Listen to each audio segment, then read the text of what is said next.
Oh, hello, Scorpio. Welcome to Dove and Serpent Tarot. My name is Paul. Thank you so much for letting me read for you. If Scorpio is your sun, moon, or rising sign, this is your tarot card reading.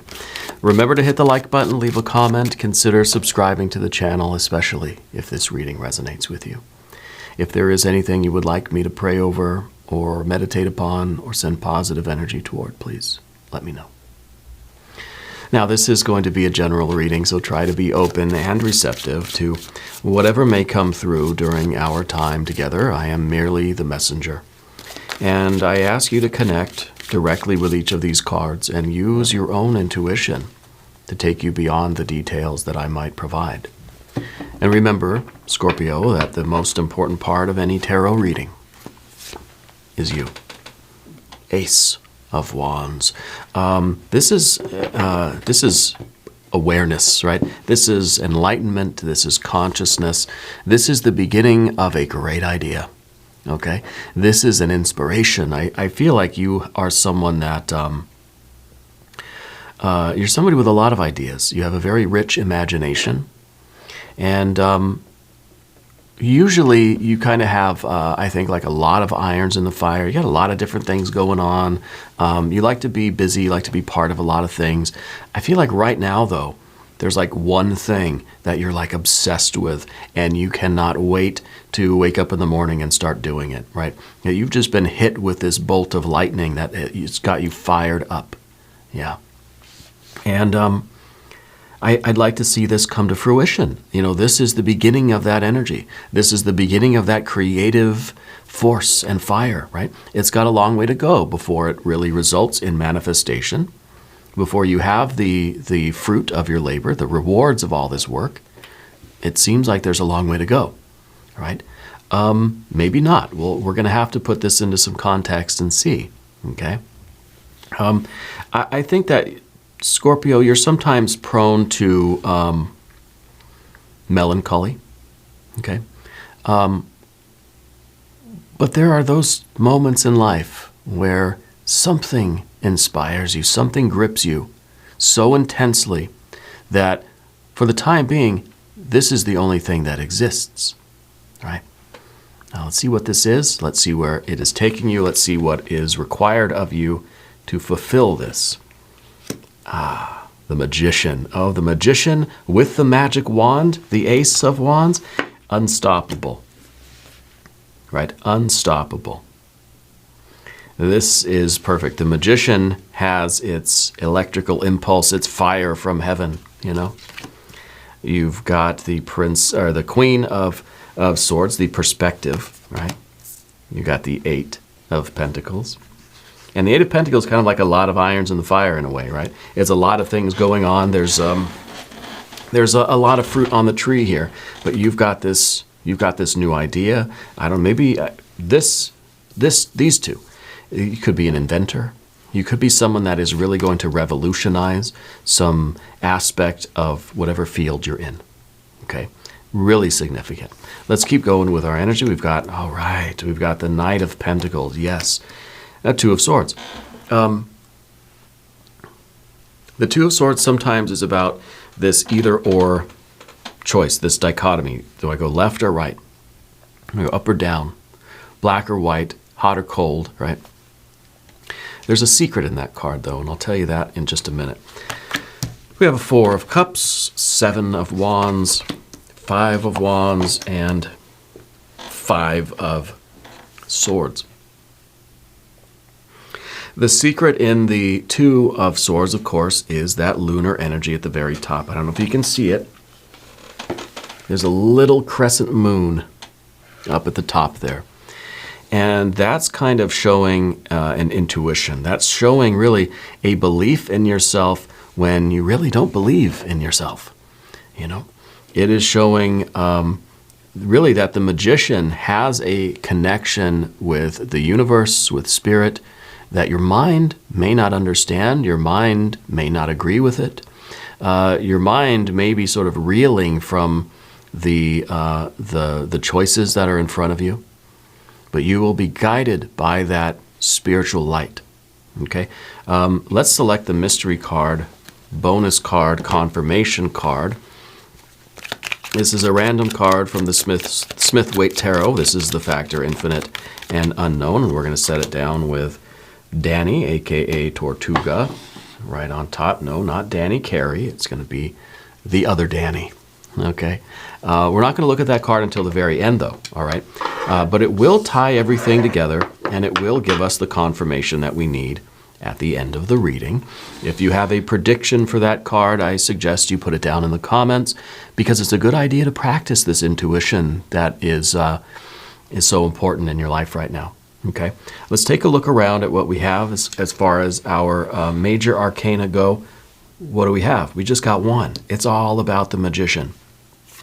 It's all about you being the architect of your own reality. It's all about you taking ownership, taking responsibility for the success or failure of this. It's your responsibility now to be the perfect sort of conductor of the spiritual electricity. This is the lightning bolt, right, coming from from the universe. And you've got to be able to receive it and transmit it to the earth, to transmit it to the real world, to manifestation. Okay, and this, I always talk about that on the show, fire to earth, right? It's that electrical circuit of creation, from fire to earth. Okay, fire to earth is, it's the electrical circuit, right? It's will to action, it's inspiration to implementation, it's impulse to behavior, right? Heaven to earth, above to below. It needs a conductor. Usually it's our heart and our mind that are in harmony with the intent and with the outcome, and so the heart and the mind act as the conductor, make things happen, right? Manifestation. Sometimes the heart and mind can be a little wonky and are more of an impedance to that electrical current than a conductor, right? And I don't know much about electricity or whatever, so electrical science. So maybe someone can correct me if I'm wrong here.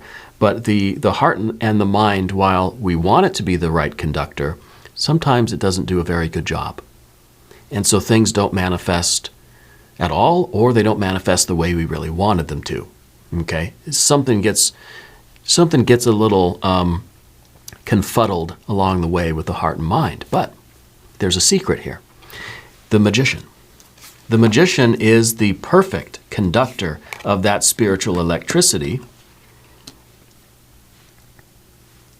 because it is or has gone through that process that we talk about with the star card, about how the star illuminates what's within us, shows us our buttons and our blockages, so we can kind of clean ourselves out, so we can work on those karmic knots and those blockages, so that we can become the Magician, so that we can become the pure transmitter of the light, that we can spread the light, that we can become that very pure and effective conductor of that spiritual electricity, that we can become the Magician. It's your task right now to become the Magician, right?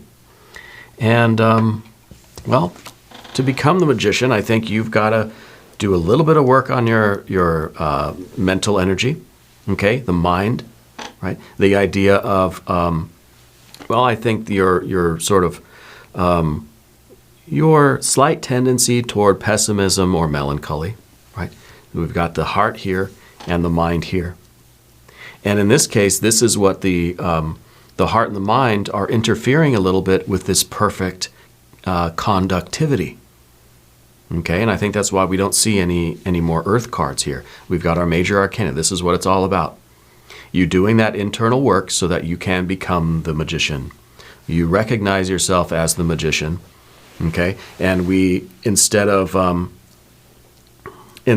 trusting the heart and the mind to conduct the electricity, the spiritual will, the force and fire of the Ace of Wands, we sort of bypass it in a way by tapping into the intuition. The intuition is sort of a combination of, it's kind of both heart and mind, but it's also neither of those two. Does that make sense? It's not supposed to make sense. So this is our major arcana. We have a lot of fire, but then over here the fire is sort of, it's like this is the pure electrical current, okay? Over here, it's starting to get a little frayed. We're getting some packet loss or whatever. The data's getting a little corrupted. We're losing a little bit of power, a little bit of voltage, maybe because the wire, they're not insulated right, etc. Okay, so it's because of the heart and the mind that we lose a little bit of this, of the I don't know, a little bit of the electrical energy, whatever it was called, watts or amps or I don't know. I should learn more about electrical engineering so that my analogy would be a little bit more accurate, right? But you understand the idea. So we've got our fire, and that's really the thing, is that we want to keep the fire pure. We want to keep it flowing steadily to, well, to the future, to what we want, to the manifested realm. Okay, and to do that, of course, we have to be the quicksilver, right? The perfect conductor of that spiritual current of will. Because we see over here, the heart and mind are sort of interfering with it, causing some static in the lines or whatever, right? Anyway, so we don't have too much water. We've got 1, 2, 3, we've got the air. And I think the air really is what we have to work on more than anything. I feel like your heart's pretty steady, right? But it's the mind that maybe has some doubts. Maybe it seems like there are too many choices. Maybe it seems that the current of electricity, this force and fire, the spiritual,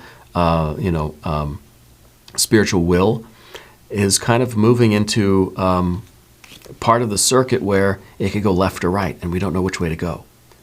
And it's kind of like, do we close one circuit to open up the other? Do we go left or right, or is there a different solution? Is there some sort of third option for you? Okay. So we've got our air energy, and then we've got our earth energy behind us. Okay. And I think the earth energy back here is really talking about your patience. And I think that you've been sort of, the Eight of Pentacles is sometimes a very routine energy. Kind of saying that we've been doing the same thing day in and day out. I think, Scorpio, I think you're a creature of habit. I think that you like to get into the groove, and you like to sort of, your life is a well-oiled machine, and you want to keep it going that way. And I think that you do things in a very, dare I say, predictable way. Okay? But that's like your maintenance level. That's the sort of steadiness that you need in your life to just kind of keep things going. It's kind of like that's the foundation that you need in order to receive that inspiration, to receive that fire of that Ace of Wands. Okay? You have a life that's too chaotic, and then it kind of, you're able to sort of miss the needle in the haystack. Yeah? So we create a very ordered life, a very routine life, so that we can invoke the spirit. In the same way that you talk to any sort of spiritual magician or mystic, and they tell you that a life that is sort of calm and mellow and even routine allows for that most intense experience of the divine energy. Okay, and I think that you really have tapped into that. And I don't know if you look at it as being magic or mysticism, but it's just sort of the way of life. You live a rather ordered life where there's routine, there's consistency, there's familiarity, and that allows you, I think, allows your mind or whatever part of it is, of you that it is, that has that good idea. It allows the sort of light bulb to go off over your head. And it's kind of the way I think, I don't know if Einstein did this or whoever, I think it's probably fairly common in these sort of creative geniuses, that they sort of have the same outfit they wear. They have their closet, it's the same thing. They eat the same foods every day. It seems very almost boring and dull and very routine and very kind of strange to some of us. But they like things to be very particular, because they don't want to spend the energy, they don't want to waste their sort of brain power worrying about what to wear every day. So it's just like, I just got 20 of the same shirts, and that's all I know. And so that kind of routine, I think, allows us to receive that spiritual, creative, light bulb, genius idea, that inspiration, right? So anyway, I think that's what's going on here, and I think it's working because we've got this. Now we've got we have the idea here of the two different paths. That is kind of like the circuit splits off left and right. We don't know which way to go. Is there a third option? Well, first, we've got to know what's up with the Knight of Pentacles, because this is your ability to get up on high ground and see the future. Yeah, you can see the future. You can see the implications of this. You can see what the manifestation of this fire looks like. Remember, fire to earth? You can see what the earth is going to be. You can see what the manifestation will be with this. The problem is, we need to figure out the circuit to get there, the route, right? The circuitous route to get to manifestation. Okay, we need to have the plan, you know. And so you're kind of getting up on the top of this hill, and you're looking out, and you're seeing the goal. Okay, and now it's time to start figuring out the plan. Well, this is where the Queen of Swords comes into play, because this is the one that really does not just gets up on high ground, but floats a few miles up into the atmosphere to look down to sort of pick the best route. So if you're trying to get from point A to point B, you get this bird's eye view, and then you can see what obstacles might be in the way. Is it a straight shot? Yeah, that's good. Is there a mountain range right there? Is there a big cliff, a big pit, a big hole in the ground? You got to go around something. Should you go up and over? Should you go underneath, right? Do we need to go a few miles out of our way, or kilometers, a few miles out of our way to get to the goal, to avoid some sort of really risky situation in the middle, a dark forest maybe, or it's too unpredictable and therefore it's too risky. I'd rather go a few miles out of the way to take the safer route, right? We've got to figure those things out, and that's what this card is doing. First, we got to know the goal, and then we've got to be able to get that bird's eye view and assess the terrain, and then we start making those decisions. Now, these are those moment-to-moment decisions where you're on the ground. You're not seeing the bigger picture anymore. You're on the ground. So you just got, okay, you're coming up to the first sort of fork in the road. You go left or right. So we got to figure out, or is there a third option, right? What did the bird's eye view tell you? You see, we don't really have a map still. You know, we don't know exactly.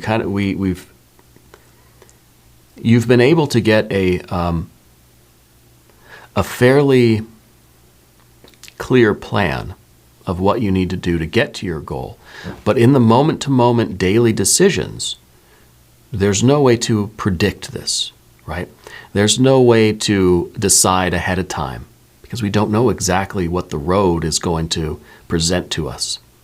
Even if we had a map, the map is not the territory, right? So we're trusting in our intuition. And the problem here, I think, is that the pure conductor of this Mercury, and now Mercury is a really adaptable energy. Any situation you're in, Mercury can find the way out, the way through it, the way over, above, under, or around it, whatever. It's an intense adaptability. And this is sort of the MacGyver card, you know. Whatever situation you find yourself, you rely on this, your higher wisdom, your genius, your intuition, but it's something else to figure out the way forward. It's not what your mind sees left or right. The magician sees in, 15 different dimensions, okay? My wife, she does tea leaf readings over at Ula Tea Leaf Readings here on YouTube. Marvelous work that she does. Go check it out. Go sub if you haven't yet. But she's been watching this stuff about quantum physics and about spinners and about all these like hyperspheres, and I'm just like, I don't get it, blows my mind. I need to maybe study it more and try to figure it out, wrap my brain around it a little bit, if it's possible to do so. But that's kind of what the magician does. The magician is thinking in not only 4D, but 5D, 6D, 7D, and is able to really bring those kinds of energies down. But what we see is two-dimensional, left or right. Maybe if we're lucky, we see in 3 dimensions. If we're good. But this is the intellect. The human mind, very limited, very limited. The magician can see all of those other angles that aren't even angles, hyper angles, right? So this is what we need to tap into, and this is what you're relying on to make these decisions going forward. Well, we don't want the mind to interfere with that process. So if there is an obstacle, the obstacle is in our own human mind, not able to comprehend the higher dimensions. Okay? And so we start to freak out sometimes. I don't understand. I don't get it. The magician gets it. Your higher genius gets it. I feel that you, was there someone in your family that had a brain injury? I don't know if it was you or somebody in your family had a brain thing going on. I don't know if it was an illness or an injury, but I see that there's some disruption in the brain, in the neurons and stuff, and that electrical current in the brain. And I wonder if they really started sort of perceiving things in a different way, and nobody was able to understand kind of what they were talking about. And they, I think, even felt, and I don't know what they were thinking or feeling, but it seems as if they were also frustrated because they couldn't communicate effectively what they were perceiving or what they understood or what they were trying to say, that it maybe just seemed like a lot of nonsense, And that's kind of what I'm feeling with the magician here and with that Five of Swords. So I think that's something to kind of keep in mind, right? Now we're going to go over to the path of the serpent. And as we do this, I would like to ask for your subscription. If you haven't subscribed yet, Scorpio, what are you waiting for? It is free, and it really helps out the channel. Yeah, I feel like we need to support all of our favorite YouTube tarot readers. I know I'm your number one favorite. I won't tell anybody. But in all seriousness, things are tough out here, right? So let's show our love to all of our favorite tarot readers here on YouTube. Okay, go sub their channel. Go sub my wife's channel. Also, I've finally got a website going, doveandserpenttarot.com, of course. Go check that out for, really it's going to be a way to get tarot readings, private readings. I also do Jing readings and geomancy, oracle consultations. So it's a way for you to kind of get some info about that. I'm also going to be putting all of the extended readings on the website. In fact, all of the readings will be on the website. So if you are looking to watch the extended readings, but you don't want to do it through YouTube, well, the website is going to be an option. Okay, it'll take a little while for all that to get rolling, but I think it'll be real nice. Anyway, go check it out.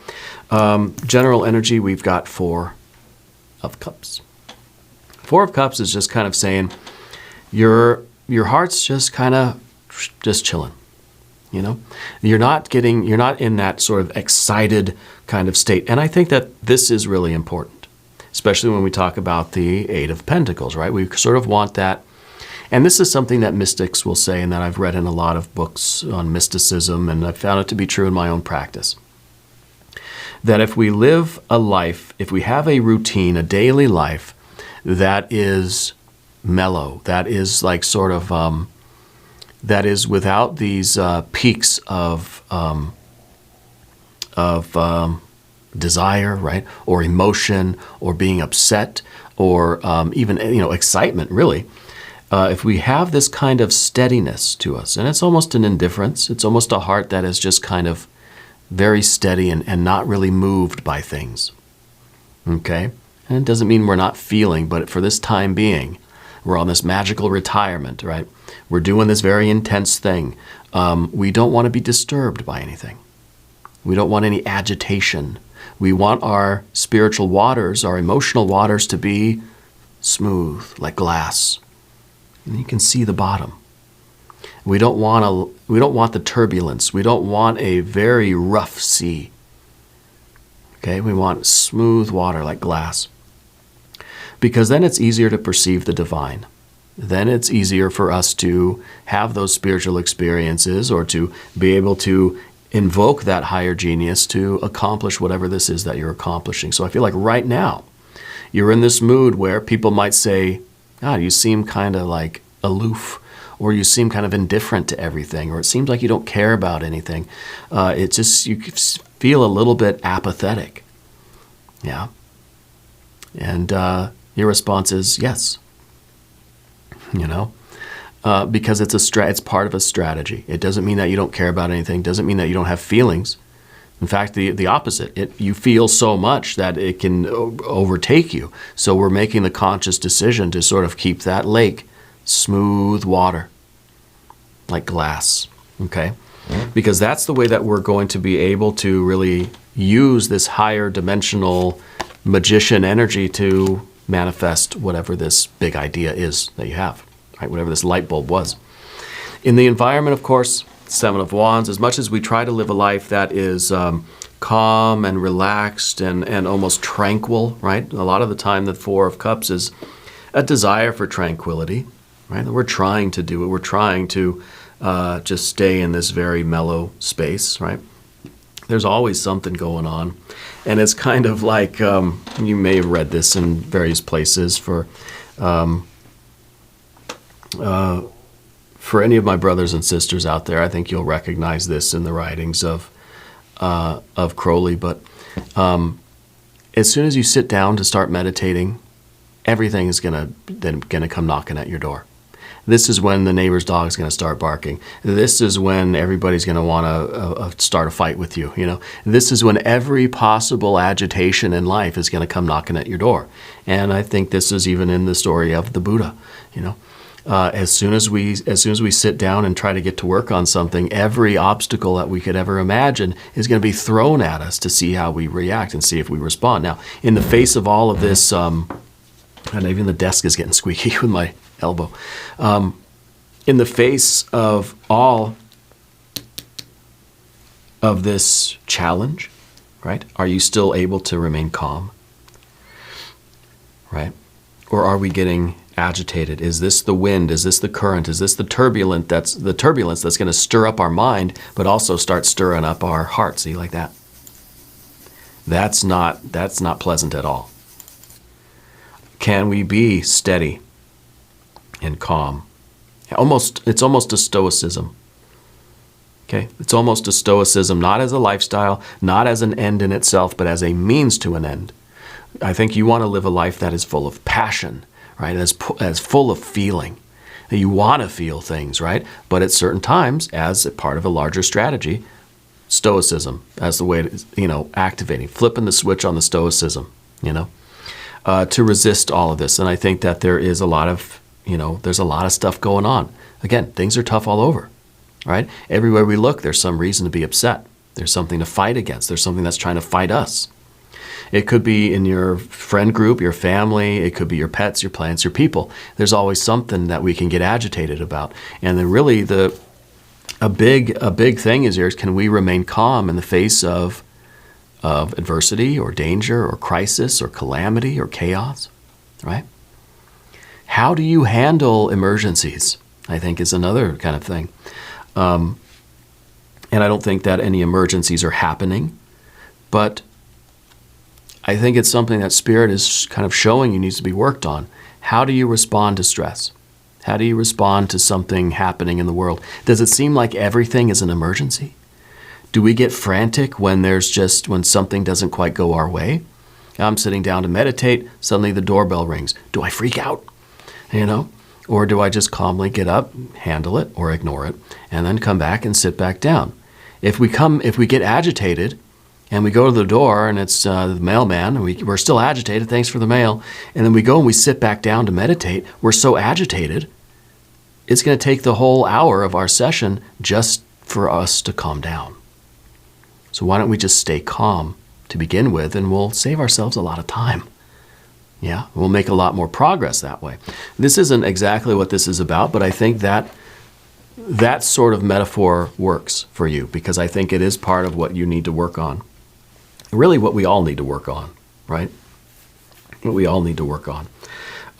The Five of Wands is very similar. This is in the position of what you don't want, but what you need, right? It's the challenge. This is the difficulty. The difficulty is regulating this fire energy. Not in the fire in terms of the creative idea, the will, but how we handle the agitation. This is a card of fighting. This is the card of kind of knowing how to use the knob on the stove to turn the heat down or up or whatever. And sometimes we really have to step it up. Sometimes we need more force and fire. Sometimes we need more activity. We need more pressure on other things, right? And other times we need a little bit less. Sometimes we got to cook on a very low heat. Just let something simmer, right? Other times we got to really crank it up. We're going to get this thing to a roll and boil. You want to cook some pasta, we got to get that water going. Don't forget to salt it, okay? Heavily salt it. But the Five of Wands is about knowing how to control that. Okay, and while we control the degree of force that we're applying to something, we're still striving to maintain this very almost detached, almost cold, right? It's cold to the touch, I think, but it's really cooking. It's like one of those induction cooktops. I think that's what it's called, right? I never used one, but you can touch it with your hand. It's cold, but it's reacting with the metal or the water. Or I don't know what it is, and it's cooking. So this is about, how we are able to self-regulate our fire, our actions, our moods, our passions, our temperature. Yeah. And of course the Five of Swords is very important too, because sometimes that can manifest as doubt, of questioning, second-guessing ourselves, confusion, the inability to really communicate, and the mind starts to get agitated, and then of course the heart starts to get agitated too, and then here we are unable to sit still and meditate, right? And that's going to really affect how the current of spiritual, creative, genius, force, that good idea you have, how we're going to really manifest it. And this is really good. I feel like this is serious. I feel like you have to prepare for this abundance that's coming into your life. We got to make sure that we manifest this goal, manifest this abundance as quickly but as effectively and as accurately as possible. See, if you are a pure conductor of the electricity, the original current and the end result are going to have the same amperage or whatever, right? It's going to have the same frequency. It's going to look identical. There's going to be nothing lost in transit. Does that make sense? It's kind of like when you're downloading something, or uploading or whatever. Honestly, I used to, I've got a machine over here that I use to switch the cameras. I'm actually doing it with my foot now, like that, see? But I have a machine over here that I'm running everything through. It's a little camera switcher. I saw that Chris over at Minnow Pond had one. I said, I got to get one. Anyway, the point is that I'm recording onto a hard drive, but it's hooked up to my network. So I used to go back upstairs and I would pull my tarot readings from the hard drive here over the internet in my house up to my computer, where I can process the video and put it on YouTube and stuff. And I realized that in that process, there was some data being lost. It was not a pure one-to-one upload or download or whatever. So when you all would watch the video, there'd be these little artifacts in the video, and sometimes they look kind of cool, but just like little lines of distortion or like a little weird pixelation, And I finally realized it's because transmitting from here to up there wasn't working. There was something being lost in transmission. Yeah. Anyway, that's kind of what we're talking about here. And I think the Five of Wands is the way we approach, just like the Five of Swords and the Five of Wands is the way we approach the stress of our lives, the way we approach the obstacles, the choices, the decisions, the setbacks. The actual reality on the ground is different than what's on the map. Okay? So the map may say you go left, or left, right, up, down, A, B, select, start, that sort of thing.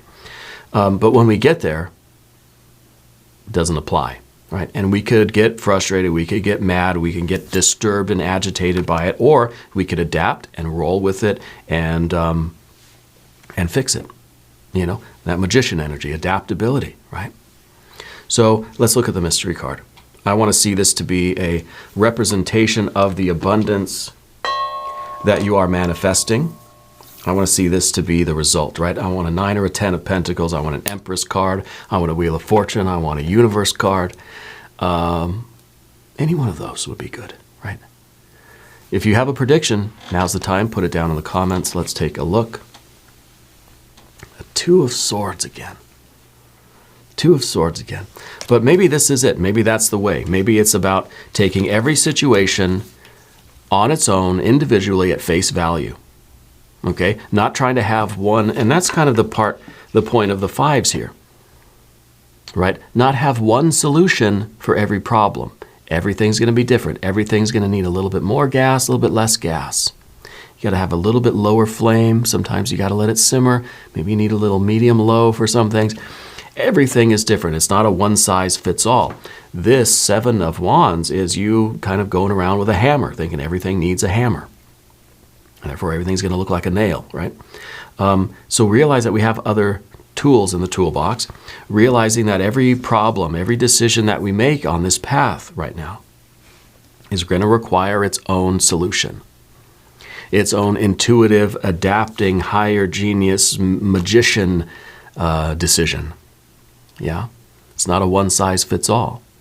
So I think this is a good reminder of that every situation, every decision, take it on its own, and approach it uniquely. And there are subtle differences in everything. And even it's kind of like, oh, this thing again, I know how to react. I know how to cook spaghetti, right? It's different this time. You're different. The spaghetti's different. The water's different. Maybe your elevation is different, right? Maybe you're on a different cooktop, whatever it is. It's a unique situation every time. And I guarantee that your bowl of pasta is going to be a little bit different every time. I know we all strive for consistency, and that's why we like the fast food stuff, right? Because you get the same hamburger every single time you go. That ain't cooking, man. So everything kind of has its own finesse. Yeah. Anyway, I like this very much. I think this is an extraordinary reading for you. And we are going to do an extended reading. If you want to stick around, there is maybe a link up top. There's a link down below. New readings for Scorpio, Wednesdays and Saturdays. Be sure to watch both readings. Now, Spirit is saying that look for alternatives. Look for unconventional solutions to these problems and these decisions that you have to make. Don't get stuck in the routine of kind of always feeling like, oh, I recognize this choice. I know what to do. Look at everything like it's the first time you see it. Okay? Look for other alternative ways to solve these problems. Okay? That's the key.